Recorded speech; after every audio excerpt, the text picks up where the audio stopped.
Ubaid bin Umair എന്ന് പറയുന്ന ഒരു ചെറുപ്പക്കാരൻ, വലിയ പണ്ഡിതന, മഹാന, അറിയപ്പെടുന്ന വലിയൊരു മഹാന.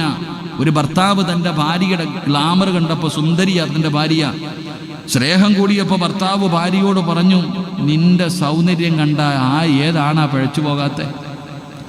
ഒരു ഭർത്താവ് തന്റെ ഭാര്യയോട് പറയുകയാണ്, നിന്റെ സൗന്ദര്യം കണ്ട ഏതൊരു ചെറുപ്പക്കാരനും പഴച്ചു പോകും, അത്രയ്ക്കും സൗന്ദര്യമാ നിനക്ക്. ഇതങ്ങോട്ട് പറഞ്ഞപ്പോഴത്തേക്ക് ആമിനെ തെങ്ങിന്റെ മുകളിൽ കയറണമല്ല. അങ്ങനെ അതുകൊണ്ടാ പറഞ്ഞത്, ഭർത്താക്കന്മാര് ഭാര്യമാരോട് ചില കാര്യം പറയാൻ പാടില്ല. അള്ളാഹു ഈമാൻ തരുമാറാകട്ടെ, അള്ളാഹ് ഈമാൻ തരുമാറാകട്ടെ.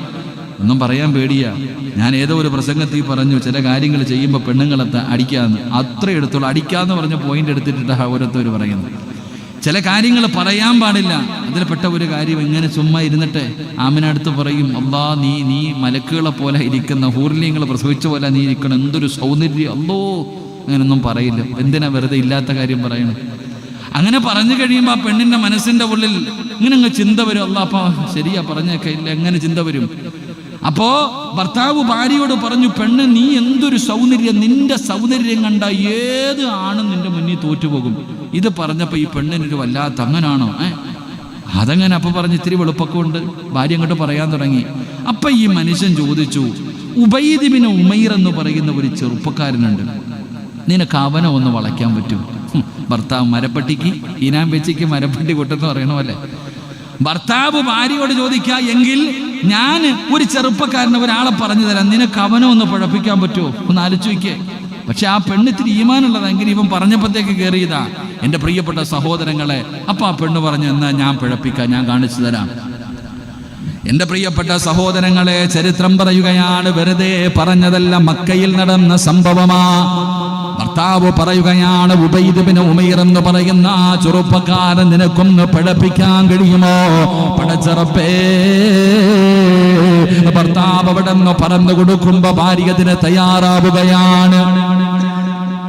ഭർത്താവ് പറഞ്ഞു, ഒരിക്കലും ആ മനുഷ്യനെ നിനക്ക് പിഴപ്പിക്കാൻ കഴിയില്ല. ആരൊക്കെ നിന്റെ ശരീരം കണ്ട നിന്റെ കൂടെ കൂടിയാലും നിനക്ക് ഒരിക്കലും ആ ചെറുപ്പക്കാരനെ പിഴപ്പിക്കാൻ കഴിയില്ല. പെണ്ണിന് വല്ലാത്ത ദേഷ്യമായി, അവിടെ നിന്ന് വല്ലാത്ത വാശിയായി. പടച്ചവനെ, ശരീരം മുഴുവനും വസ്ത്രം മറച്ചുകൊണ്ട് സുന്ദരിയായ പെണ്ണ് പരിശുദ്ധമായ കഅബാലയത്തിന്റെ മതാഫിലേക്ക് കടന്നു പോവുകയാ. മഹാനായ ഉബൈദ് ബിൻ ഉമൈർ എന്ന് പറയുന്ന ചെറുപ്പക്കാർ പരിശുദ്ധമായ കഅബാലയത്തിന്റെ മതാഫിൽ നിൽക്കുമ്പോ വല്ലാത്ത അറിവുള്ള ഒരു മനുഷ്യനാട്, പണ്ഡിതനാട്. ഈ പെണ്ണ് ചെന്നിട്ട് ചോദിക്കുകയാ, എനിക്ക് ചില മസലകൾ ചോദിക്കാനുണ്ട്, എനിക്ക് ചില മസലകൾ ചോദിക്കാനുണ്ട്, എനിക്ക് ചില അറിവുകൾ പറഞ്ഞങ്ങോട്ടങ്ങ് മാറി നിൽക്കാം. പടച്ചവനെ അവിടെ നിന്ന് വിളിച്ചുകൊണ്ട് അങ്ങോട്ട് മാറ്റി നിർത്തി. അവസാനം അവിടെ നിന്ന് സംസാരിച്ചു കൊണ്ടിരിക്കുമ്പോ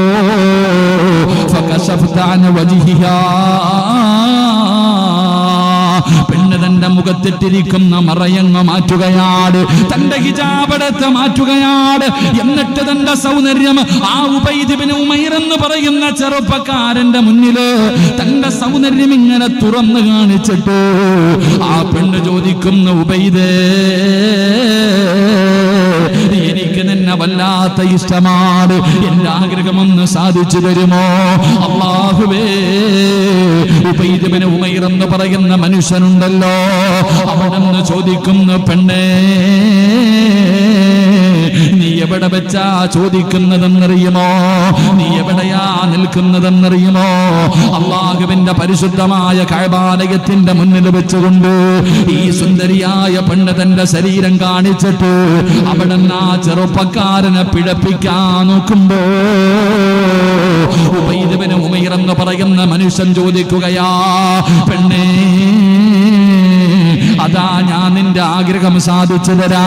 പക്ഷെ അവിടെ നിന്ന് ചോദിക്കുകയാണ്, സക്കറാത്തിന്റെ അവസ്ഥയിൽ മരണത്തോട് മല്ലടിച്ചു കൊണ്ടിരിക്കുമ്പോ അല്ലാഹുവിന്റെ മലക്കുകളെ മുഖറബ് മലക്കുൽ മൗത്ത് അസ്റായീൽ എന്ന് പറയുന്ന മലക്കുകളും തന്റെ അനുയായികളും നിന്റെ റൂഹ് പിടിക്കുന്നതിന് വേണ്ടി കണ്ണിന്റെ മുന്നിലേക്ക് ഇറങ്ങി വരുന്ന ഒരു സമയമുണ്ടല്ലോ. ഫകസഫിനാ അൻക ഇതാക ഫബസറുക അൽയൗമ ഹദീദ്. കണ്ണുകൊണ്ട് മലക്കുകളെ കാണുന്ന ഒരു രംഗമുണ്ടല്ലോ, ആ മരണം കണ്ണിന്റെ മുന്നിൽ വരുന്ന സമയം നീ ഇത് ചെയ്താ രക്ഷപ്പെടുമെന്ന് നിനക്ക് തോന്നുന്നോ പെണ്ണേ? ഉബൈദ് ഇബ്നു ഉമൈർ എന്ന് പറയുന്ന ചെറുപ്പക്കാരൻ ചോദിക്കുകയാ, അസ്റായിലിനെ കണ്ടുമുട്ടുന്ന സമയം അവര് മുഴുവനും ചുറ്റുഭാഗത്ത് നിന്നിട്ട് കല്ലാ ഇദാ ബലഗതി തറാകിയ വകീല മൻ റാക് വളന്ന അന്നഹുൽ ഫിറാക് വൽതഫതി الساق بالساق إلى ربك يومئذ المساق. ആ ഭയാനകമായ രംഗമുണ്ടല്ലോ, ആ സമയത്ത് നീ ഇത് ചെയ്താ നിനക്ക് രക്ഷപ്പെടുമെന്ന് തോന്നുന്നുണ്ടോ പെണ്ണേ? 6 അടി മണ്ണെന്ന് പറയുന്ന കബറുണ്ടല്ലോ, ആ കബറിന്റെ അകത്ത് നിന്നെ കൊണ്ടുപോയി കുഴിച്ചിടുമല്ലോ. ആരാരുമില്ലാത്ത കബറിന്റെ അകത്ത് നിന്നെ കൊണ്ടുപോയി കുഴിച്ചിടുമ്പോ 6 അടി മണ്ണിന്റെ അകത്ത് നിനക്ക് രക്ഷപ്പെടാമെന്ന് നിനക്ക് തോന്നുന്നുണ്ടോ? അവിടെ മഹാനായ ഉബൈദ് ഇബ്നു ഉമൈർ എന്ന് പറയുന്ന ചെറുപ്പക്കാരൻ ചോദിക്കുകയാ, നാളെ കബറിന്റെ അകത്ത് നിന്ന് എഴുന്നേറ്റ് വരുന്ന ദിവസമുണ്ടല്ലോ, ചെമ്പിന്റെ തറയിൽ നാളെ പടച്ച റബ്ബിന്റെ കോടതിയിൽ അല്ലാഹു വിചാരണ ചെയ്യുന്ന സമയത്ത് ലോകത്ത് കടന്നു വന്ന സർവരുടെയും മുന്നിൽ വെച്ചിട്ട് അല്ലാഹു നിന്നോട് ചോദിക്കുമ്പോ അവരുടെ മുന്നിൽ നിന്നുകൊണ്ടൊരു വ്യഭിചാരിയെ പോലെ ദുനിയാവും ആഖിറവും നഷ്ടപ്പെട്ടവരെ പോലെ അല്ലാഹുവിന്റെ മുന്നിൽ നിന്ന് നിനക്ക് നാണം കെടാൻ നീ ആഗ്രഹിക്കുന്നുണ്ടോ പെണ്ണേ? ഈ പറയുന്നത് ചുമലിലിരിക്കുന്ന 2 മലക്കുകൾ എഴുതി വച്ചിരിക്കുകയാ. നാളെ നിന്നെ റബ്ബിന്റെ മുന്നിൽ വെച്ച് ഈ നന്മതിന്മ എഴുതിയ കിതാബ് നിന്റെ കയ്യിലേക്ക് എടുത്തു തരുമ്പോ നിനക്ക് സന്തോഷിക്കാൻ പറ്റുമോ? ഈ ചോദിച്ചതിന്റെ പേരില്, ഇത് ചെയ്തതിന്റെ പേരില് ആ കിതാബ് എടുത്തു തരുമ്പോ അതിനകത്ത് എല്ലാം എഴുതി വച്ചിരിക്കുകയാ. മാലിഹാദൽ കിതാബ് ലാ യുഗാദിറു സഗീറതൻ വലാ കബീറതൻ ഇല്ലാ അഹ്സാഹാ. ഞാനും നിങ്ങളും ചോദിക്കുമല്ലോ, നാളെ നന്മതിന്മ എഴുതിയ കിതാബ് എടുത്ത് എന്റെ കയ്യിൽ തരുമ്പോ വായിച്ചിട്ട് ഞാൻ അല്ലാഹുവോട് ചോദിക്കുന്നു, അല്ലാ ആരും കാണാതെ പായിപ്പാട് പള്ളിയിലെ എന്റെ റൂമിന്റെ അകത്തിരുന്ന് ഞാൻ ചെയ്തതുപോലും ഇതിനകത്തുണ്ടല്ലോ തമ്പുരാരെ. എല്ലാം പടച്ചവരെ, ഞാൻ ആരും അറിയില്ലെന്ന് കരുതിയത് സർവ്വതും ഇതിനകത്തുണ്ടല്ലോ തമ്പുരാരെ. ഇതെന്ത് കിതാബാ അല്ലാ? പെണ്ണെ, നിനക്ക് രക്ഷപ്പെടാമെന്ന് നിനക്ക് തോന്നുന്നുണ്ടോ? നരകത്തിന്റെ മുകളിലൂടെ പടച്ച റബ്ബ് വലിച്ചു കെട്ടിയിരിക്കുന്ന സിറാത്ത് എന്ന പാലം, ആ പാലത്തിന്റെ മുകളിലൂടെ നിനക്കൊന്ന് സ്വർഗത്തിൽ പോകാൻ കഴിയുമെന്ന് തോന്നുന്നുണ്ടോ? എന്റെ പ്രിയപ്പെട്ട ചെറുപ്പക്കാരാ, എന്റെ പ്രിയപ്പെട്ട മുസ്ലിമേ, ആ പെണ്ണിന്റെ കണ്ണറിയാതെ നിറഞ്ഞുപോയി, ആ പെണ്ണിന്റെ കണ്ണറിയാതെ നിറഞ്ഞുപോയി. കഅബാലയത്തിന്റെ മുറ്റത്തിരുന്നിട്ട് റബ്ബിന്റെ മുന്നിൽ പശ്ചാത്തപിക്കുകയാ. എന്റെ പ്രിയപ്പെട്ടവരെ, തെറ്റിലേക്ക് ക്ഷണിക്കുമ്പോ മിസ് കോളാണെന്ന് പറഞ്ഞ് നിന്റെ ഫോണിലേക്ക് ഒരു കോള് വന്നു. അവസാനം പടച്ചവരെ, മോശമായ സംസാരങ്ങൾ പറയാൻ തുടങ്ങുമ്പോ അത് പാപമാ, ഇത് അപരാധമാ, ഇത് ചതിയാണ്, ഇത് ദുനിയാവും ആഖിറവും നഷ്ടപ്പെടുത്തുന്നതാണ്, ഈമാൻ നഷ്ടപ്പെടുത്തി കളയുന്ന കാര്യമാണ്. പെണ്ണേ, നീ നിന്റെ ഭർത്താവിനെ വഞ്ചിക്കല്ലേ? പെടാ ചെറുപ്പക്കാരാ, എന്നെ പോലെ ഒരു പെണ്ണ് നിന്റെ വീടിന്റെ അകത്തുണ്ട്, ആ പാവപ്പെട്ടവളെ നീ ചതിക്കല്ലേ? അല്ലാഹുവിനെ ഭയക്കൂ. ഒരൽപ്പനേരത്തെ സുഖത്തിന് വേണ്ടി നിന്റെ ദുനിയാവും ആഖിറവും നഷ്ടപ്പെടുത്തല്ലേ എന്ന് പറഞ്ഞു കൊടുക്കാൻ കഴിയണം ചെറുപ്പക്കാരാ, എന്ന് പറഞ്ഞു കൊടുത്ത് നേരെയാക്കാൻ കഴിയണം. അതുകൊണ്ടാണ് അല്ലാഹു പറഞ്ഞത്, വലിമൻ ഖാഫ മഖാമ റബ്ബിഹി ജന്നതാൻ. പാപങ്ങൾ ചെയ്യാൻ അവസരം കിട്ടുമ്പോ, കള്ളു കുടിക്കാൻ അവസരം കിട്ടുമ്പോ, പലിശ തിന്നാൻ അവസരം കിട്ടുമ്പോ, ഹറാമായ വഴിയിലൂടെ പണം എളുപ്പത്തിൽ കിട്ടാൻ വഴികൾ ഉണ്ടാകുമ്പോ, ഈ സമയത്ത് ആരുടെ കണ്ണ് വെട്ടിച്ചാൽ എന്നെ പടച്ച റബ്ബിന്റെ കണ്ണ് വെട്ടിക്കാൻ കഴിയില്ലല്ലോ. അല്ലാഹു കാണുന്നുണ്ടല്ലോ, അല്ലാഹു ഉറങ്ങുന്നില്ല, അല്ലാഹു കാണുന്നുണ്ട്, അല്ലാഹു ഹാദിരി, അല്ലാഹു നാദിരി, അല്ലാഹു ഷാഹിദി, അല്ലാഹു മഈൻ. അല്ല എല്ലാം കണ്ടുകൊണ്ടിരിക്കുകയാണ്. അല്ലയാണ് സാക്ഷി, അല്ലാഹുവാണ് സാക്ഷി. ഈ പറയുന്നത് എന്റെ റബ്ബ് കണ്ടുകൊണ്ടിരിക്കുകയാ, റബ്ബ് കേട്ടുകൊണ്ടിരിക്കുകയാ, എല്ലാം അല്ലാഹു കണ്ടുകൊണ്ടിരിക്കുകയാണ്. പടച്ചവനെ, അല്ല കാണുന്നുണ്ടെന്നുള്ള ഓർമ്മയുണ്ടായിട്ട് പാപം ചെയ്താത് ധിക്കാരമല്ലേ? മഹാനായ സയ്യിദന അലി ഇബ്നു അബീ താലിബ് റളിയല്ലാഹു തആല അൻഹു ചോദിക്കുന്നുണ്ടടാ, എങ്ങനെ കഴിയുന്നടാ നിനക്ക് വ്യഭിചരിക്കാൻ? എങ്ങനെ കഴിയുന്നു നിനക്ക് കള്ളുകുടിക്കാൻ? അല്ല കാണുന്നുണ്ടല്ലോ, ആര് കണ്ടില്ലെങ്കിലും. ആ അല്ല കാണുന്നുണ്ടെന്ന് ഓർമ്മയുണ്ടായിട്ട് നീ ചെയ്യുന്നല്ലോ. ഈ ധിക്കാരത്തിന് നീ നാളെ അല്ലാഹു എന്ത് മറുപടി പറയും? അല്ലാഹു കാത്തുരക്ഷിക്കുമാറാകട്ടെ, അല്ലാഹു കാത്തുരക്ഷിക്കുമാറാകട്ടെ. എൻ്റെ പ്രിയപ്പെട്ട സഹോദരങ്ങളെ, നമ്മളെ തെറ്റിലേക്ക് വിളിക്കുന്ന സമയത്ത് നമുക്കതിൽ നിന്ന് പിന്തിരിയണം. നമ്മുടെ നെഫ്സിനെ നമുക്ക് പിടിച്ചിർത്താൻ കഴിയണം. മോശമായ കാര്യങ്ങൾ കാണുമ്പോൾ അവസരങ്ങൾ നമ്മൾ മാറണം. അങ്ങനെ മാറുമ്പോഴാ അള്ളാഹു നമുക്ക് സ്വർഗം തരുന്നത്. എന്തുകൊണ്ടാ സഹോദരങ്ങളെ അള്ളാഹു മലക്കുകളെക്കാളും നമുക്ക് മഹത്വം നൽകിയേ?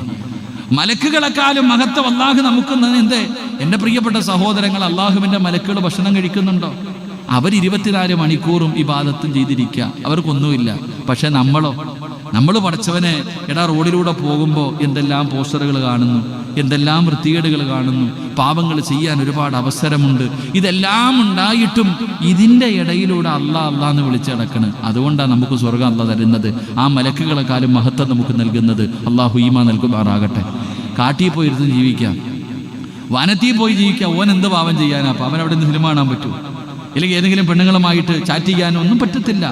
അങ്ങനല്ല, എല്ലാവരും തെറ്റ് ചെയ്യുന്നതിൻ്റെ ഇടയിലൂടെ, അതാണല്ലോ ഒഴുക്കിന് എതിരെ അതാണ് ചെറിയ മീനൊക്കെ ഇങ്ങനെ നീന്തിപ്പോണില്ലേ, ഇതുപോലെ ഒഴുക്കിൻ്റെ കൂടെ പോകലല്ല. എല്ലാവരും തലതിരിഞ്ഞ് നടക്കുമ്പോൾ നമുക്ക് നേർമാർഗത്തിൽ നടക്കാൻ കഴിയണം. അല്ലാഹു ഭാഗ്യം നൽകുമാറാകട്ടെ. അങ്ങനെ നടക്കുമ്പോഴാ ചെറുപ്പക്കാർക്കൊക്കെ പഠിക്കേണ്ട ചരിത്രമുണ്ട്. ഒരു ചെറുപ്പക്കാരൻ്റെ ചരിത്രമുണ്ട്. വല്ലാത്ത അത്ഭുതം. ഒരു ചെറുപ്പക്കാരനെ കാണുമ്പോൾ ഇങ്ങനെ ചോദിക്കും, മോനെ, ഇങ്ങനെ ചോദിക്കും, നീ എന്ത് സുഗന്ധമാ തേച്ചിരിക്കണേ? വല്ലാത്ത സുഗന്ധം ചരിത്രത്തിൽ കാണാം. അള്ളാഹു പഠിക്കാൻ ഭാഗ്യം നൽകുമാറാകട്ടെ. ഈ ആഫി എന്ന് പറയുന്ന ഒരു ചെറുപ്പക്കാരനുണ്ട്. ഈ ചെറുപ്പക്കാരനെ കാണുമ്പോൾ വല്ലാത്ത സുഗന്ധമാ, ശരീരത്തിൽ നിന്ന് ഇങ്ങനെ സുഗന്ധം അടിച്ചു വീശുകയാ. എല്ലാവരും ചോദിക്കും, നീ ഇതെവിടെന്നാ, ഇവിടെ എവിടെന്നാ? യാഫി എന്ന ചെറുപ്പക്കാരൻ സത്യത്തിൽ ശരീരത്ത് സുഗന്ധം തേച്ചിട്ടില്ല. അള്ളാഹു പഠിക്കാൻ ഭാഗ്യം തരുമാറാകട്ടെ. ഒരു 3 സ്വലാത്ത് പറ. സല്ലല്ലാഹു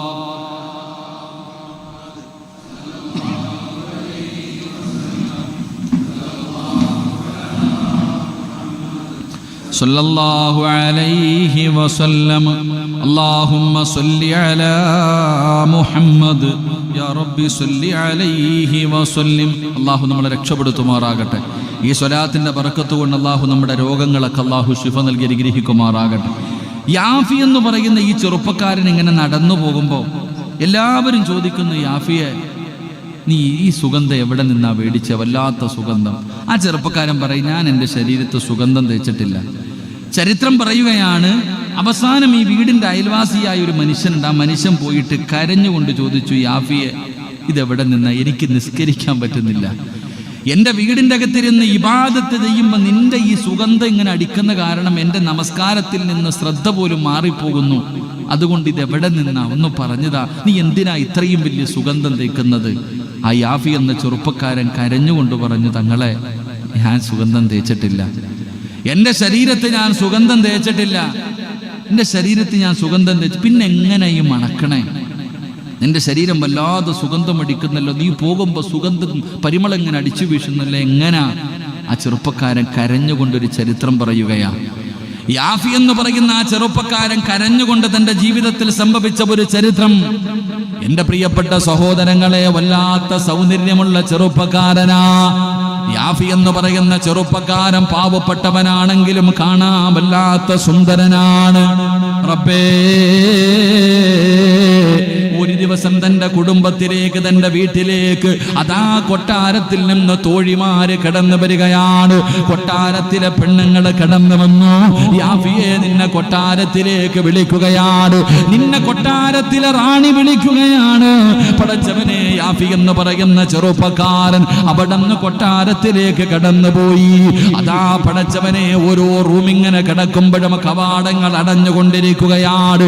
അവസാനം ഈ ചെറുപ്പക്കാരൻ നടന്നു അതാ രാജകൊട്ടാരത്തിന്റെ മണിയറക്കകത്തേക്ക് കൊണ്ടുപോവുകയാ.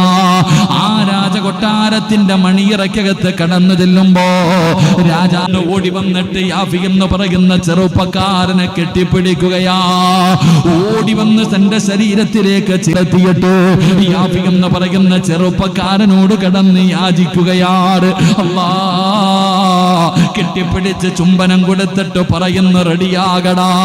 തന്റെ കയ്യിലേക്ക് വിലപിടിപ്പുള്ള വസ്ത്രമെടുത്ത് കൊടുത്തിട്ട് ഒരുങ്ങാൻ പറയുമ്പോ യാഫി എന്ന ചെറുപ്പക്കാരൻ കടന്ന് കരയുകയാ. അല്ലാഹുവേ, പെട്ടുപോയല്ലോ. രാജാവിന്റെ കൊട്ടാരത്തിന്റെ മണിയറയ്ക്കകത്താണ്. പടച്ചവരെ, ഇനി രക്ഷപ്പെടുത്താൻ നിനക്കല്ലാതെ മറ്റാർക്കും കഴിയില്ല റബ്ബേ. സുജൂദിൽ കിടന്ന് കരയുകയാണ്. പടച്ചവരെ, ഈ പെണ്ണിന്റെ ശരീരമാണ് ആഗ്രഹിക്കുന്നത്, രക്ഷപ്പെടാൻ ഒരു വഴിയുമില്ലല്ലോ. അവസാനം ഈ ചെറുപ്പക്കാരൻ ചെയ്തതെന്നറിയുമോ? അവിടെ ഇരുന്നു കൊണ്ട് മലമൂത്ര വിസർജനം നടത്തുകയാണ്. എന്നിട്ട് അത് വാരിയിട്ട് തന്റെ ശരീരം മുഴുവനും തേക്കുകയാ. ആ മലവും മൂത്രവും എടുത്ത് തന്റെ ശരീരം മുഴുവനും തേക്കുകയാണ്. രാജാവിന്റെ പൊന്നാര മകളുണ്ടല്ലോ, കൊട്ടാരത്തിന്റെ വാതില് തുറന്ന് പുറത്തേക്ക് വരുമ്പോ സുബ്ഹാനല്ലാഹ്,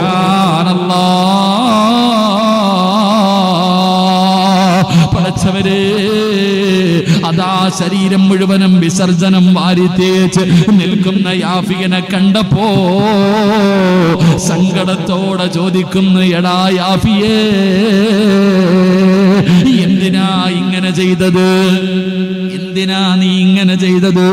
എന്തിനാടാ യാഫിയേ?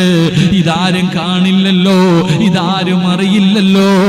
ഇതിനകത്തിരുന്ന് ഞാനും നീയും എന്ത് ചെയ്താൽ ഒരാള് പോലും കാണില്ലായിരുന്നല്ലോ. എന്തിനാടാ നീ ഇങ്ങനെ ചെയ്തതെന്ന് ചോദിച്ചപ്പോ യാഫി എന്ന ചെറുപ്പക്കാരൻ പറഞ്ഞ മറുപടി എന്തെന്നറിയോ? പെണ്ണേ, ഇന്നി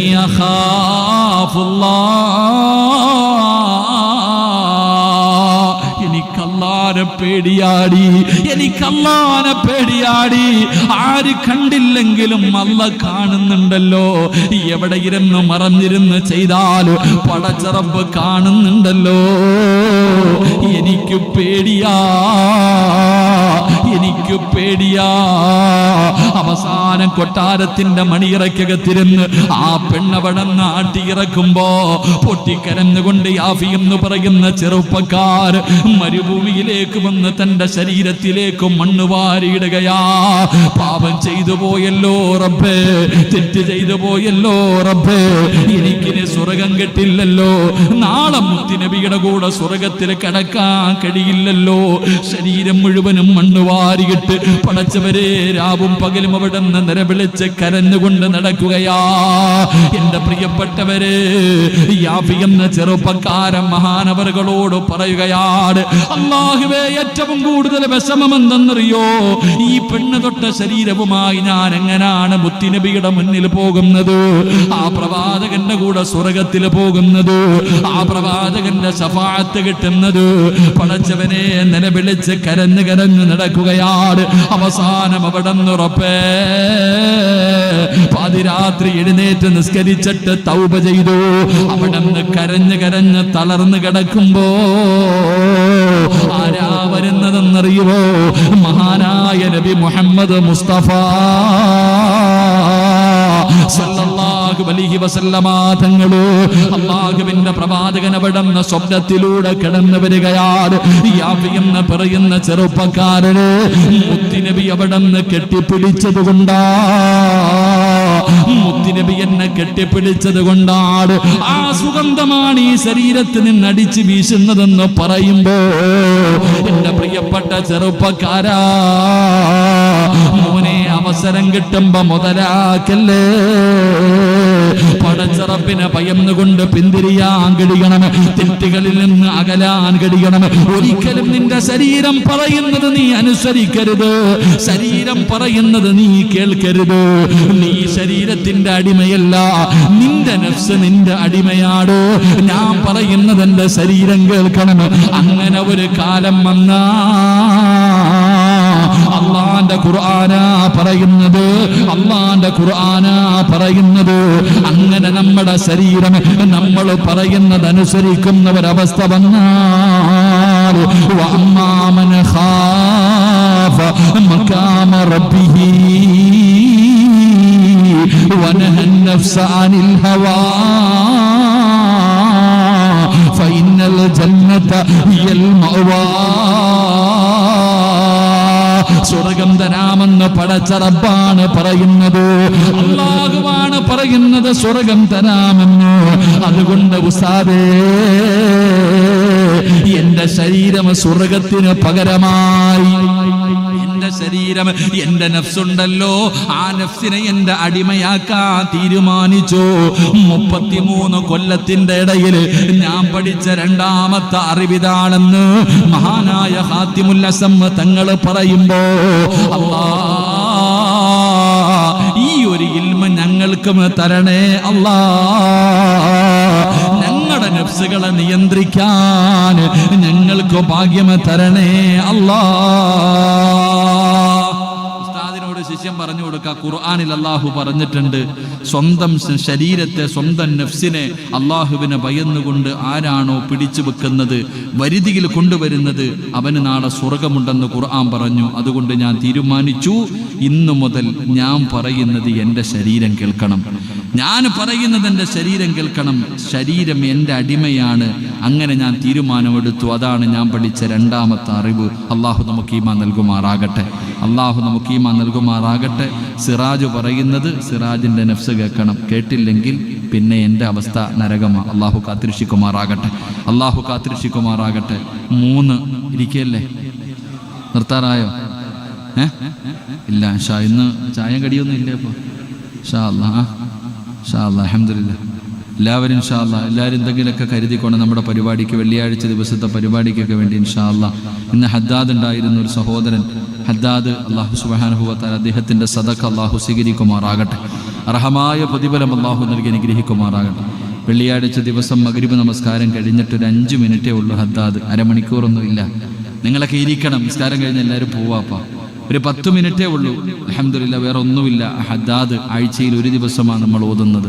അതുകൊണ്ട് ഇൻഷാ അല്ലാഹ് അടുത്ത വെള്ളിയാഴ്ച മുതൽ ഹദ്ദാദിൽ എല്ലാവരും പങ്കെടുക്കണം. ഒരു കാരണവശാലും അത് നിർത്താൻ പാടില്ല കേട്ടോ ഉസ്താദുമാരെ, സലീം ഉസ്താദും എല്ലാവരും ഉണ്ട്. ഒരു കാരണവശാലും ആരെങ്കിലും ഉണ്ടോ ഇല്ലേ അത് നമ്മൾ നോക്കേണ്ട കാര്യമില്ല. ഒരു കാരണവശാലും മുടങ്ങാതെ ഇൻഷാ അല്ലാഹ് അത് നമുക്ക് തുടങ്ങിയത് നിർത്താൻ എളുപ്പമാണ്, പക്ഷേ ഇൻഷാ അല്ലാഹ് അതെന്തായാലും നിർത്താതെ തുടരണം. അള്ളാഹു ഭാഗ്യം നൽകുമാറാകട്ടെ. അപ്പോൾ ആരെങ്കിലും ഇല്ലെങ്കിൽ, ഉസ്താദുമാർ ആരെങ്കിലും ഇല്ലെങ്കിൽ ഇൻഷാ അല്ലാഹ് നിങ്ങളെ കേൾപ്പിച്ചിരിക്കുക, നിങ്ങൾ ആരെങ്കിലും അത് ഓതണം ഇൻഷാ അല്ലാഹ്. അള്ളാഹു അത് നിർത്താതെ ഖിയാമത്ത് നാൾ വരെ അള്ളാഹു അത് തുടരാൻ അള്ളാഹു ഭാഗ്യം നൽകുമാറാകട്ടെ, അള്ളാഹു ഭാഗ്യം നൽകുമാറാകട്ടെ. എൻ്റെ പ്രിയപ്പെട്ട സഹോദരങ്ങളെ, 3ാമത്തെ കാര്യം, മഹാനായ ഖാതിമുൽ അസം റളിയല്ലാഹു തആല അൻഹു അവിടെ നിന്ന് പറഞ്ഞു കൊടുക്കുന്ന 3ാമത്തെ കാര്യം എന്തെന്നറിയുമോ? ഞാൻ അല്ലാഹുവിന്റെ പരിശുദ്ധമായ ഖുർആനിൽ ഒരായത്ത് കണ്ടു. അള്ളാന്റെ വിശുദ്ധമായ ഖുർആനിൽ അല്ലാഹുവേ, മഹാനവറുകൾ പറയുന്നു, ഞാൻ ജനങ്ങളിലേക്ക് എല്ലാവരിലേക്കും നോക്കി, എല്ലാവരും ഓരോ വസ്തുക്കൾ ഇങ്ങനെ സൂക്ഷിച്ചു വെക്കുകയാ. ജനങ്ങളിലേക്ക് നോക്കുമ്പോൾ ജനങ്ങളെല്ലാവരും പടച്ചവനെ വിലപ്പെട്ട ചില സാധനങ്ങൾ അവിടെ നിന്ന് സൂക്ഷിച്ചു വെക്കുന്നതായി ഞാൻ കാണുകയാണ്. എന്തിനാണ് ഇവരൊക്കെ ഇത് സൂക്ഷിച്ചു വെക്കുന്നത്? അപ്പോഴാണ് അല്ലാഹുവിന്റെ പരിശുദ്ധമായ ഖുർആനിലെ ഒരായത്ത് ഞാൻ കാണുകയാണ്. മാ ഇൻദകും യൻഫദു വമാ ഇൻദല്ലാഹി ബാഖിയാ. മഹാനായ ഖാതിമുൽ അസം തങ്ങൾ പറയുകയാണ്, അല്ലാഹുവിന്റെ പരിശുദ്ധമായ ഖുർആൻ, മാ ഇൻദകും യൻഫദു വമാ ഇൻദല്ലാഹി ബാഖ്. വാക്ക് പരിശുദ്ധമായ ഖുർആനിലൂടെ അല്ലാഹു പറഞ്ഞതെന്തെന്നറിയുമോ? എല്ലാവരുടെ കയ്യിലിരിക്കുന്നതും തീർന്നു പോകും. ഈ ലോകത്താരെല്ലാം എന്തൊക്കെ കൂട്ടിവെച്ചാൽ അതെല്ലാം ഒരു ദിവസം തീർന്നു പോകും. പക്ഷേ അല്ലാഹുവിന്റെ കയ്യിലുള്ളതുണ്ടല്ലോ, അത് ഒരിക്കലും തീർന്നു പോകില്ല എന്ന് പരിശുദ്ധ ഖുർആൻ. അല്ലാഹുവിന്റെ ഖുർആനാ പറയുന്നത്, അല്ലാഹുവിന്റെ ഖുർആനാ പറയുന്നത്. എല്ലാവരും സൂക്ഷിച്ചു വെക്കുന്നത് ഒരു ദിവസം തീർന്നു പോകും. അല്ലാഹുവിന്റെ ഖുർആൻ പറയുകയാ, എല്ലാവരും കൂട്ടിവെക്കുന്നത് മുഴുവനും ഒരു ദിവസം തീർന്നു പോകും. പക്ഷെ അല്ലാഹുവിന്റെ കയ്യിലിരിക്കുന്നത് അതുപോലെ തന്നെ ഇരിക്കും. അല്ലാഹു ഈമാൻ തരുമാറാകട്ടെ. അല്ലാഹ് ഈമാൻ തരുമാറാകട്ടെ. എൻ്റെ പ്രിയപ്പെട്ടവരെ, ജനങ്ങൾ മുഴുവനും സ്വർണം കൂട്ടിവെക്കുന്നു, പണം കൂട്ടിവെക്കുന്നു, എല്ലാം അവർ സമ്പാദിക്കുന്നത് മുഴുവനും ആർക്കും കൊടുക്കാതെ കൂട്ടി വെക്കുന്നു. പക്ഷെ അല്ലാഹ് പറഞ്ഞു, ഈ കൂട്ടിവെച്ചത് മൊത്തം ഒരു ദിവസം പോകും. എത്ര കൂട്ടിവെച്ചാലും അതിന് എവിടെ കൊണ്ടുവച്ചാലും എല്ലാം പോകും. പക്ഷെ അല്ലാഹുവിന്റെ കയ്യിലിരിക്കുന്നത് അതുപോലെ തന്നെ ഇരിക്കും. അതുകൊണ്ട് ഇനി ഞാൻ ഇവിടെ ഒന്നും സൂക്ഷിച്ചു വെക്കുന്നില്ല. എനിക്ക് കിട്ടുന്നത് മുഴുവനും അല്ലാഹുവിന്റെ കയ്യിൽ കൊടുക്കാൻ ഞാൻ തീരുമാനിച്ചു.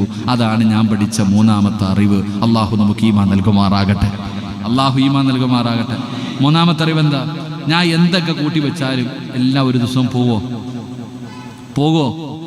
നിങ്ങൾ വെച്ചിരിക്കുന്നത് എവിടെയൊക്കെ കൊണ്ടിട്ടാലും എന്തൊക്കെ ചെയ്താലും ഒരു ദിവസം ഈ കൂട്ടി വെച്ചിരിക്കുന്നത് മുഴുവനും പോകൂലേ? പക്ഷെ അല്ലാഹുവിന്റെ കയ്യിലുള്ളതോ?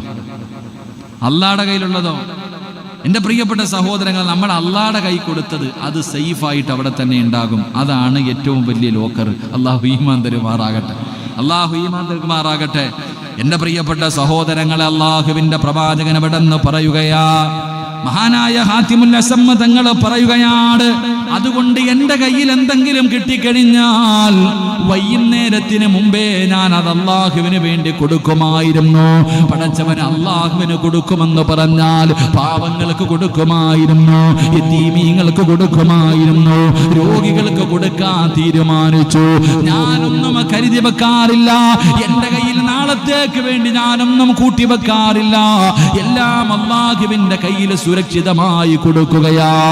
അല്ലാഹുവിന്റെ കയ്യിൽ കൊടുക്കുമെന്ന് പറഞ്ഞാൽ മഹാനായ നബി മുഹമ്മദ് മുസ്തഫ സല്ലല്ലാഹു അലൈഹി വസല്ലമ തങ്ങൾ പറയുകയാണ്, അല്ലാഹുവിന്റെ പ്രവാചകൻ നമുക്ക് പഠിപ്പിച്ചു തരികയാ, അല്ലാഹുവിന്റെ കയ്യിൽ കൊടുക്കുമെന്ന് പറഞ്ഞാൽ മഹാനായ നബി ഹുറൈറ റളിയല്ലാഹു തആല അൻഹു ഖാല റസൂലുള്ളാഹി സ്വല്ലല്ലാഹു അലൈഹി വസല്ലം മൻ തസദ്ദഖ ബിഇദ്ലി തംറത്തിൻ മിൻ കസ്ബി തയ്യിബി വലാ യഖ്ബലുല്ലാഹു ഇല്ലാ തയ്യിബാ ഫഇന്നല്ലാഹ യതഖബ്ബലുഹാ ബിയമീനിഹി സുമ്മ യുറബ്ബിയഹും ലിസാഹിബിഹാ.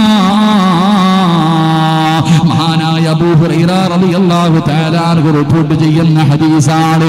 അല്ലാഹുവിന്റെ പ്രവാചകൻ പറയുകയാണ്, ഏതെങ്കിലും ഒരു മനുഷ്യൻ തന്റെ കയ്യിലെ പരിശുദ്ധമായ സമ്പാദ്യത്തിൽ നിന്ന് പരിശുദ്ധമായത് മാത്രമേ അല്ലാഹു സ്വീകരിക്കാറുള്ളൂ. കഷ്ടപ്പെട്ടുണ്ടാക്കിയെടുത്തത് മാത്രമേ അല്ലാഹു സ്വീകരിക്കാറുള്ളൂ.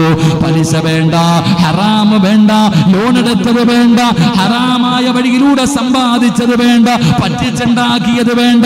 ഹലാലായ സമ്പാദ്യത്തിൽ നിന്ന് ഒരു കാരക്കയുടെ കഷ്ടം നീ സദഖ കൊടുത്താ അല്ലാഹു അത് ഒരു കാരക്കയുടെ പകുതിയാണെന്ന് നോക്കാറില്ല. നീ കൊടുത്തത് ലക്ഷമാണോ 1 രൂപയാണോ, അല്ലാഹു എല്ലാത്തിനും പരിഗണനയൊന്നാണ്. ആ കൊടുത്തത് 1 രൂപയാണെങ്കിലും അല്ലാഹു അവിടുന്ന് തന്റെ വലം കൈകൊണ്ട് സ്വീകരിക്കുകയാ, അവിടുന്ന് വലത് കൈകൊണ്ട് സ്വീകരിക്കുകയാ. എന്നിട്ട് നിങ്ങളിൽ ഒരാൾ തന്റെ വീട്ടിൽ കുതിരയുടെ കുട്ടിയെ വളർത്തുന്നത് പോലെ, ഒരു കുതിരയുടെ ചെറിയ കുഞ്ഞിനെ നിങ്ങൾ വളർത്തുന്നത് പോലെ നീ കൊടുത്ത കാരക്കയുടെ പകുതി ഉണ്ടല്ലോ, അല്ലാഹു നോക്കി വളർത്തുകയാ, അല്ലാഹു നോക്കി വളർത്തുകയാണ്.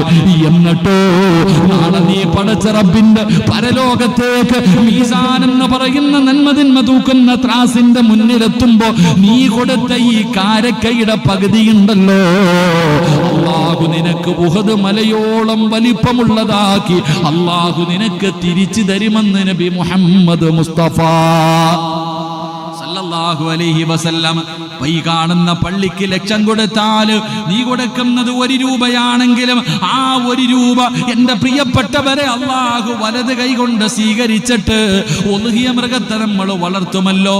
എന്റെ പ്രിയപ്പെട്ടവരെ അല്ലാഹു ഒരു കുതിരയുടെ കുഞ്ഞിനെ വളർത്തുന്നത് പോലെ നീ കൊടുത്ത സദഖ അല്ലാഹു വളർത്തുകയാണ്.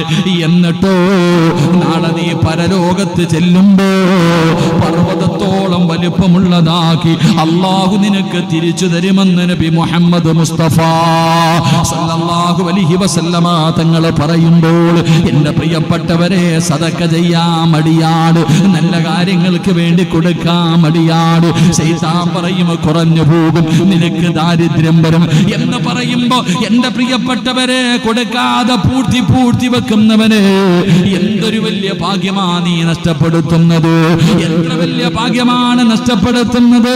മഹാനായ നബി മുഹമ്മദ് മുസ്തഫ സല്ലല്ലാഹു അലൈഹി വസല്ലമ തങ്ങൾ പറയുകയാ, എന്റെ പ്രിയപ്പെട്ടവരെ ഇന്ന സദഖത ലതുത്ഫി അന്നഹിൽ ഖുബൂർ. മഹാനായ പ്രവാചകൻ സല്ലല്ലാഹു അലൈഹി വസല്ലമ തങ്ങൾ പറയുകയാണ്, എന്റെ പ്രിയപ്പെട്ടവരെ സദഖ കൊടുക്കുന്നതിലൂടെ അല്ലാഹു നമുക്ക് തരുന്ന പ്രതിഫലം എന്തെന്നറിയുമോ? അല്ലാഹുവിന്റെ റസൂലാ പറഞ്ഞത്, എത്ര കോടിയുണ്ടെങ്കിലും എത്ര ലക്ഷങ്ങളുണ്ടെങ്കിലും പാവങ്ങൾക്കും നല്ല കാര്യങ്ങൾക്കും കൊടുക്കാത്ത മനുഷ്യൻ കേട്ടോ, റസൂലുള്ളാഹി തങ്ങൾ പറയുകയാ, ഇന്ന സദഖത അൽ മുസ്ലിമു തസീദു ഫീ അംരിഹി വ തംനഉ മിയത്തി തമീത തസൂ വയദ്ഹബുല്ലാഹു ബിഹൽ കിബ്റു വൽ ഫഖ്റു. റസൂലുള്ളാഹി തങ്ങൾ പറയുകയാ, സദഖ കൊടുത്താ കിട്ടുന്ന ഒരു പ്രതിഫലം പറയാ, അത് പള്ളിക്കാകട്ടെ, പാപങ്ങൾക്കാകട്ടെ, കോളേജുകൾക്കാകട്ടെ, മദ്രസകൾക്കാകട്ടെ, രോഗികൾക്കാകട്ടെ, അതാ പാവപ്പെട്ട പെൺകുട്ടികൾക്കാകട്ടെ, ഏത് കാര്യത്തിന് വേണ്ടിയാണെങ്കിലും നീ സദഖ കൊടുത്താ അല്ലാഹു തരുന്ന ഒന്നാമത്തെ പ്രതിഫലം അല്ലാഹു നിന്റെ ആയുസ് വർദ്ധിപ്പിക്കുമെന്ന് ആദരവായ പ്രവാചകൻ നബി മുഹമ്മദ് മുസ്തഫ സല്ലല്ലാഹു അലൈഹി വസല്ലമ തങ്ങൾ പറയുകയാ, നമ്മുടെ ആയുസ് നീട്ടിത്തരണ്ടേ, നമ്മുടെ ആയുസ് നീട്ടണോ, നമ്മുടെ ആയുസിൽ വർധനവ് വേണോ? സദഖ കൊടുത്താൽ യത്തെ കൊണ്ടുവരൂ എന്ന് പ്രവാചകന്റെ മുന്നിൽ വന്ന് പറഞ്ഞു കൊടുത്തിട്ട് റസൂലുള്ള യാത്രയാക്കിയ സ്വഹാബി, മയ്യത്തായി തിരിച്ചു വരുമെന്ന് കരുതിയ സ്വഹാബി അല്ലാഹുവിന്റെ റസൂലിന്റെ മുന്നിൽ ജീവനോടെ തിരിച്ചു വന്ന ചരിത്രം പഠിച്ചവരാ. എന്തിന്റെ പേരില്? റൂഹ് പിടിക്കാൻ ഇറങ്ങി വന്ന അസ്റായിൽ എന്ന് പറയുന്ന മലക്കിനെ പോലെ അല്ലാഹു തിരിച്ചു പിടിച്ചെന്ന് മുത്തുനബി അവിടെന്ന് പഠിപ്പിക്കുമ്പോ എന്റെ പ്രിയപ്പെട്ട മുസ്ലിമേ, അല്ലാഹു അസ്റായിലിനെ തിരിച്ചു വിളിക്കുകയാ. എന്തിന്റെ പേരില്?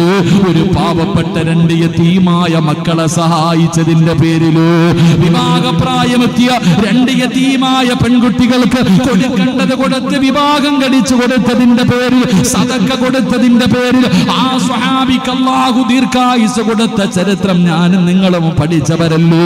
ഇതിനെക്കാളും എന്ത് തെളിവാ വേണ്ടത്? ഇതിനെക്കാളും എന്ത് തെളിവാ വേണ്ടത്? രോഗങ്ങൾ കടന്നു വരുമ്പോ എന്തിനാ പള്ളിക്ക് സദഖ കൊടുക്കുന്നത്? ഉസ്താദേ മാറണം, ദീർഘായുസ് വേണം, ആയുസ് വേണം. പടച്ചവനെ, ഇപ്പോഴും ഒരു പേപ്പറുണ്ട്, ഒരു പ്രിയപ്പെട്ട സഹോദരി 5000 രൂപ തന്നിട്ട് ദുആ ചെയ്യാ പറഞ്ഞിരിക്കുന്നത് എന്തിനെന്നറിയുമോ? ഉസ്താദേ ക്യാൻസറാണ്, ഉസ്താദേ ക്യാൻസറാണ്, കീമോ ചെയ്തുകൊണ്ടിരിക്കുകയാണ് ഉസ്താദേ, 2 ചെറിയ പെമ്മക്കളുണ്ട് ഉസ്താദേ, അവരെ ഒന്ന് കല്യാണം കഴിച്ച് കാണാൻ, ആ മക്കളെ ഒന്ന് കല്യാണം കഴിച്ചു കൊടുക്കുന്നത് വരെ എനിക്ക് ആയുസ് വേണം ഉസ്താദേ, എനിക്ക് ആയുസ് വേണം ഉസ്താദേ, അതുകൊണ്ടൊന്ന് ദുആ ചെയ്യുവോ?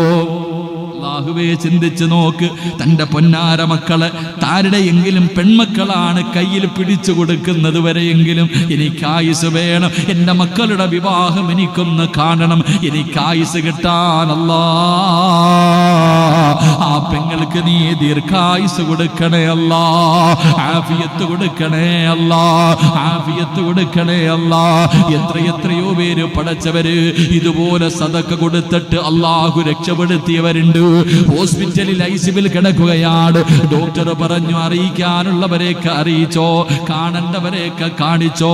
24 മണിക്കൂർ ഡോക്ടർമാര് പറഞ്ഞ പലരും ഇന്നും ജീവിച്ചിരിക്കുന്നില്ലേ വാപ്പാ, ഇന്നും ജീവിച്ചിരിക്കുന്നില്ലേ?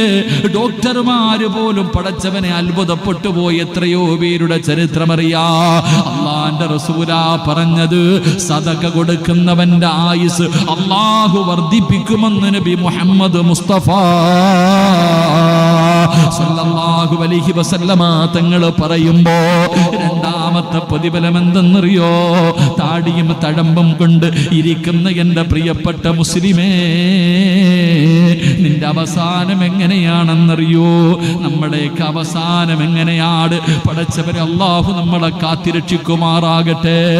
എൻ്റെ പ്രിയപ്പെട്ടവരെ, ഹജ്ജ് ചെയ്ത മനുഷ്യരുണ്ടല്ലോ, കാസർഗോഡ് ഒരു സ്ഥലത്ത് വഅദിന് പോയി തിരിച്ചു വരുമ്പോ ഒരു വീട് കാണിച്ചിട്ട് കൂടെ നിന്ന മനുഷ്യൻ പറഞ്ഞു, ഉസ്താദേ, ഈ വീട്ടിലെ മനുഷ്യൻ ഹജ്ജ് ചെയ്ത മനുഷ്യനാണ്, അവിടെ നിന്ന് തൂങ്ങിയാണ് മരിച്ചത്. ഹജ്ജ് ചെയ്ത ഹാജിയാര് പടച്ചവനെ അത്ഭുതപ്പെട്ടു പോയി. ഹജ്ജിന് പോയ ഹാജിയാരാണ് അള്ളാന്റെ പരിശുദ്ധമായ കഅബ കണ്ട മനുഷ്യൻ. അല്ലാഹു പുറത്തു കൊടുക്കുമാറാകട്ടെ. എത്രയോ പേര് സഹോദരങ്ങളെ, 5 നേരം നിസ്കരിക്കുന്നവർ, നിസ്കാര തഴമ്പുള്ളവർ ഒറ്റ നിമിഷം കൊണ്ട് മോശമായ മരണത്തിൽ പെട്ടുപോകുന്ന അവസ്ഥ. അല്ലാ, നീ ഞങ്ങളെ കാത്തിരക്ഷിക്കണേ തമ്പുരാനെ. എൻ്റെ പ്രിയപ്പെട്ട സഹോദരങ്ങളെ, അള്ളാന്റെ റസൂല് പറയുകയാ, ഏതെങ്കിലും ഒരു മനുഷ്യന് അള്ളാഹു തന്ന സമ്പാദ്യം പടച്ച റബ്ബിന്റെ തൃപ്തി കരുതിയിട്ട് നല്ല കാര്യങ്ങൾക്ക് വേണ്ടി കൊടുത്താ മോശമായ മരണമുണ്ടല്ലോ, ഈമാൻ നഷ്ടപ്പെട്ടു പോകുന്ന, ഈ ദുനിയാവും ആഖിറവും നഷ്ടപ്പെട്ടു പോകുന്ന മരണം, ദുർമരണങ്ങൾ അല്ലാഹു നമ്മളെ കാക്കുമാറാകട്ടെ. അല്ലാഹു നമ്മളെ കാക്കുമാറാകട്ടെ. എന്തേ ഇത്ര ധൈര്യം? നമുക്ക് ആമീൻ പറയാൻ പോലും മടി, ആമീൻ പറയാൻ പോലും മടി. കാരണം നമ്മൾ തീരുമാനിച്ച് നമുക്ക് ഈമാനുള്ള മരണം കിട്ടുമെന്ന്. എങ്കിൽ എൻ്റെ പ്രിയപ്പെട്ട മുസ്ലിമെ, അള്ളാന്റെ ഖുർആൻ എടുത്ത് നോക്ക്, അള്ളാന്റെ ഖുർആൻ എടുത്ത് നോക്ക്. അള്ളാന്റെ ഖുർആനിൽ അല്ലാഹ് പറയുന്നുണ്ട്, ഒരു മനുഷ്യൻ പട്ടിയെ പോലെ ചത്തുപോയെന്ന്. പട്ടി ചത്തുപോയതുപോലെ ചത്തുപോയെന്ന് പറഞ്ഞ ഒരു ചരിത്രം ഖുർആനിൽ കാണാം. ആരെക്കുറിച്ചാ പറഞ്ഞതെന്നറിയോ? ദുആ ചെയ്താ സ്വീകരിക്കുന്ന ഒരു മഹാന്, ബല്ലാഹുബ്നു ബാവൂർ എന്ന് പറയുന്ന ഒരു മഹാന്, മൂസാ നബിയുടെ കാലഘട്ടത്തിൽ ജീവിച്ചവനാണ്. വല്ലാഹുവേ, 2 കൈയും ഉയർത്തിയിട്ട് റബ്ബിനോട് എന്തെങ്കിലും ചോദിച്ചാ ഉടനെ ഉത്തരം കിട്ടുമായിരുന്നു. അത്രയും വലിയ മഹാനാണ്. അവസാനം കാഫിറായി ചത്തുപോയത്. എത്രയോ സഹാബത്തിന്റെ ചരിത്രമുണ്ട്. അല്ലാഹുവിന്റെ റസൂല് സഹാബിയാണ്, മാടപ്പറാവെന്ന് സ്വഹാബത്ത് വിളിച്ചിരുന്ന സ്വഹാബിയാണ്. അവസാനം ഈമാനില്ലാതെ നഷ്ടപ്പെട്ടു പോയത്. എൻ്റെ പ്രിയപ്പെട്ടവരെ, അവരൊക്കെ ഭയന്നിരുന്നു. ഇബ്രാഹിം നബി പോലും അല്ലാഹുവിനോട് കഅബാലയം പണിതിട്ട് റബ്ബിനോട് ആദ്യം ചോദിച്ച വാദ്യവാചകം എന്താ? അല്ലാഹുവിനോട് ചോദിച്ചു, റബ്ബേ, ഇത് നീ സ്വീകരിക്കണേ അല്ലാ, എനിക്ക് ഈമാനുള്ള ഒരു മരണം തരണേ അല്ലാ. ദുആ ചെയ്തത് ഇബ്രാഹിം നബിയാ. യൂസുഫ് നബിയും ദുആ ചെയ്തത്, അല്ലാഹുവേ തവഫനി മുസ്ലിമാ, ഈമാനുള്ള മരണവാ. മഹാനായ നബി മുഹമ്മദ് മുസ്തഫ സല്ലല്ലാഹു അലൈഹി വസല്ലമ തങ്ങൾ ഈ ഉദിൽ കിടന്നിട്ട് കരയുകയാ, യാ മുകല്ലിബൽ ഖുലൂബ്, ഹൃദയങ്ങളെ മറിച്ച് കളയുന്ന അല്ലാ, എൻ്റെ ഹൃദയത്തെ നീ ദീനിൽ ഉറപ്പിച്ച് നിർത്തണേ അല്ലാ. മുത്തുനബി പോലും അവിടെ നിന്ന് ദുആ ചെയ്തെന്ന് ചരിത്രം പറയുമ്പോ, എൻ്റെ പ്രിയപ്പെട്ടവരെ, നല്ല മരണം മൂസിന് കിട്ടുന്നതല്ല. എന്തെങ്കിലും ഒരു നന്മ പറയാ നിന്റെ ജീവിതത്തിലുണ്ടോ? എൻ്റെ പ്രിയപ്പെട്ടവരെ, സദഖ കൊടുത്താ കിട്ടുന്ന രണ്ടാമത്തെ പ്രതിഫലം, നിനക്ക് അല്ലാഹു ദുർമരണം തരില്ലെന്ന് ആദരവായ പ്രവാചകൻ നബി മുഹമ്മദ് മുസ്തഫ സ്വല്ലല്ലാഹു അലൈഹി വസല്ലമ തങ്ങൾ പറയുമ്പോ മൂന്നാമത്തെ പ്രതിഫലം എന്തെന്നറിയുമോ? വയദ്ഹബുല്ലാഹു ബിഹാ അൽ ഖിബ്റു വൽ ഫഖ്റു. അല്ലാഹുവിന്റെ റസൂൽ പറയുകയാണ്, അഹങ്കാരവും ദുരഭിമാനവും അല്ലാഹു നിന്റെ ഹൃദയത്തിൽ തരില്ലെന്ന് നബി മുഹമ്മദ് മുസ്തഫ സ്വല്ലല്ലാഹു അലൈഹി വസല്ലമ തങ്ങൾ പറയുമ്പോ ചിലരൊക്കെ പുത്തൻ പണക്കാരുണ്ടല്ലോ, എന്തൊരു അഹങ്കാരമെന്നറിയോ? പടച്ചവൻ അവന്റെ നടത്തവും അവന്റെ സ്വഭാവവും കണ്ട പാപങ്ങളോടൊന്നും മിണ്ടില്ലല്ലോ. വേണമെങ്കിൽ അങ്ങോട്ട് പോയി മിണ്ടണം, പാപങ്ങളോട് സംസാരിക്കുകയില്ല. പെട്ടെന്ന് പണമുണ്ടാക്കിയവനാട്, ഒരുപാട് സമ്പാദിച്ചു വെച്ചവനാട്. എങ്കിലെന്റെ പ്രിയപ്പെട്ടവരെ, ഒരുപാട് സമ്പത്ത് അല്ലാഹു കൊടുത്തിട്ടുണ്ട്. പാപങ്ങൾക്കൊക്കെ കൊടുക്കുന്നവൻ പടച്ചവനെ ഇങ്ങോട്ട് വന്ന് സലാം പറയുകയാണ്. നമ്മൾ എത്രയോ പേരെ കണ്ടിട്ടുണ്ട്. ചില പുത്തൻ പണക്കാരെന്ന് പറഞ്ഞാൽ പണമൊക്കെ കിട്ടിക്കഴിഞ്ഞാൽ പിന്നെ മിണ്ടൂല.